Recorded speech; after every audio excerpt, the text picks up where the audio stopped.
BJP వ్యూహం ఇదే. ఇక బీజేపీది ప్రధానమైనటువంటి వ్యూహము ఇదే అనే అంశాన్ని కూడా మనం ప్రధానంగా చూడొచ్చు. ఇటు టీడీపీ జనసేన బలంతో పాక వేయడమే లక్ష్యంగా పెట్టుకుంది. అందుకే రెండింటిని టార్గెట్ చేస్తూ చంద్రబాబుతో పొత్తు పెట్టుకోవడానికి వ్యూహాత్మకంగా పావులు కదుపుతుంది బీజేపీ. రానున్నటువంటి ఎన్నికల్లో బీజేపీ వ్యూహంపై రాజకీయ వర్గాల్లో జోరుగా చర్చలు సాగుతున్నాయి. నోటా కన్నా తక్కువ ఓట్లు కలిగినటువంటి కమలనాథుల ఇప్పటికే రాష్ట్ర రాజకీయాలను శాసిస్తున్నారు. వైసీపీ, టీడీపీ, జనసేన పార్టీలను చెడుగుడు ఆడుకుంటున్నారు. టీడీపీతో పొత్తు పెట్టుకొని వీలైనన్ని ఎక్కువ సీట్లు దక్కించుకోవడం, గెలిస్తే చంద్రబాబును మరో షిండేలాగా ఇరికించుకోవడం, ఓడిన వైసీపీ మద్దతు పొందడమే లక్ష్యంతో బీజేపీ పెద్దలు అడుగులు పడుతున్నాయి. ఇంతకీ కాషాయ పార్టీ వ్యూహంలో ఎవరి విజయం సాధిస్తారు, మరే పార్టీ కనుమరుగవుతుందనే అంశం సర్వత్రా ఆసక్తిని రేపిస్తూ ఉంది.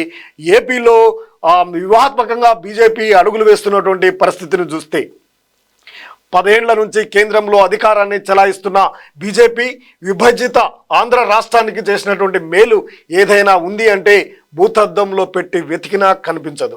రాష్ట్ర విభజన సమయంలో 5 ఏళ్లు కాదు 10 ఏళ్ల పాటు ప్రత్యేక హోదా కావాలని పార్లమెంట్లో నాటి కాంగ్రెస్ ప్రభుత్వాన్ని డిమాండ్ చేసింది.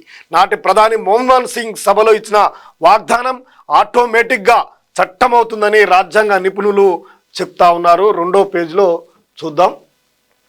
ఇక వ్యూహాత్మకంగా అడుగులు వేస్తూ ఆంధ్రలో తమకంటూ ఒక ప్రత్యేకమైనటువంటి స్థానాన్ని చూసుకోవడానికి వ్యూహాత్మకంగా బీజేపీ వ్యూహాత్మకంగా ముందుకు వెళుతూ ఏ పార్టీ గెలిచినా తమకే వచ్చే విధంగా వ్యూహాలు పన్నుతుంది. అయినా గెజిటిలో మాత్రం చేర్చకుండా ఆర్థిక సంఘం నిరాకరించిందంటూ ప్రత్యేక హోదాకు మంగళం పాడారు. విభజన హామీల్లో ఏ ఒక్కటి అమలు చేయలేదు. ఇలా రాష్ట్ర ప్రజల దగా చేసినటువంటి పార్టీగా బీజేపీ ముద్ర వేసుకుంది. బీజేపీపై బగ్గుమంటున్నారు జనం. విభజన హామీలు నెరవేర్చకపోగా కరోనా సంక్షోభంలో అల్లాడుతున్నటువంటి ప్రజల మూలిగలు పీలుస్తూ పెట్రోల్, డీజిల్ ధరలను 50% పెంచింది బీజేపీ. వంట గ్యాస్ ధరలను 2 చేసింది. చివరకు నిత్యావసరాలపై జీఎస్టీ పన్ను బాధేస్తూ ప్రజల నడ్డి విరిసింది. సీఎం జగన్ అక్రమాస్తుల కేసులో ఇతర బలహీనతలను అడ్డం పెట్టుకొని పోర్టుల్లో ఆదాన్ని పరం చేశారు.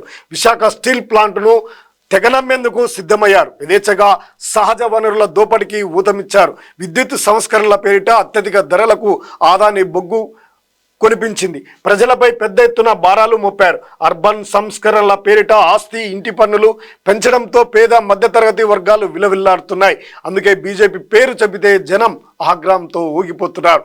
వైసీపీని ఊడించుకుంటున్నారు. బీజేపీ చేతిలో కీలుబొమ్మగా మారిన వైసీపీ సర్కార్ను ప్రజలు చీదరించుకుంటున్నారు.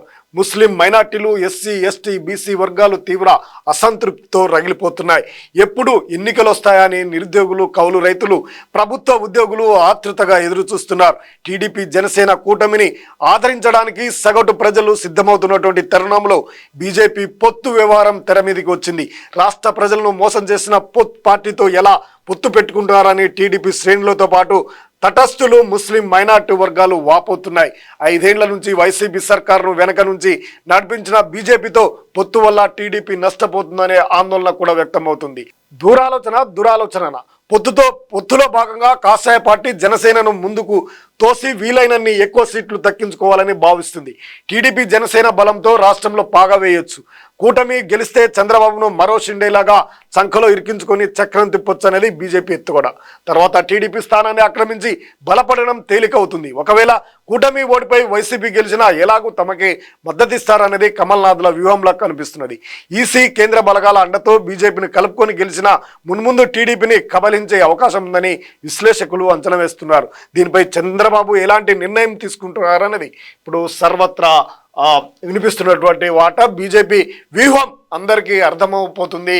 దాదాపు ఆంధ్ర రాష్ట్రాన్ని ఎవరు గెలిచినా తమకే మద్దతు వచ్చేలా వ్యూహాత్మకంగా ముందుకు వెళుతూ అక్కడ పాగవేయడానికి విశ్వ ప్రయత్నాలు చేస్తుంది బీజేపీ.